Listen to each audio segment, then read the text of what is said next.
আমি ভাইদা খানম বিশাবালিক উচ্চ বিদ্যালয়ের সপ্তম শ্রেণীর শিক্ষার্থী।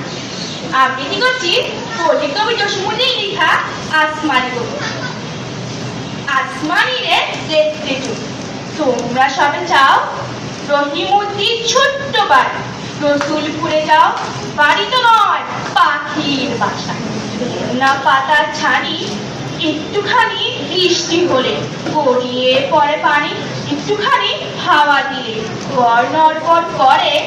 তারই তলে আসমানিরা থাকে বছর ভরে, পেটটি ভরে পায় না খেতে, বুকের পকার হাত সাক্ষী দেছে অনাহারে পদই গেছে তার।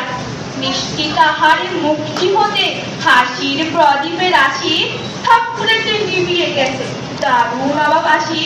পরনে তার শতেকে তারি, শতেকে ছেঁড়া বাস, সোনালি তার গা বরণে করছে উপহাস। কোমর কালো চোখ দুটিতে নয় কৌতুক হাসি, সেখান দিয়ে গড়িয়ে পড়ে অশ্রু রাশি রাশি। ধন্যবাদ সকলকে।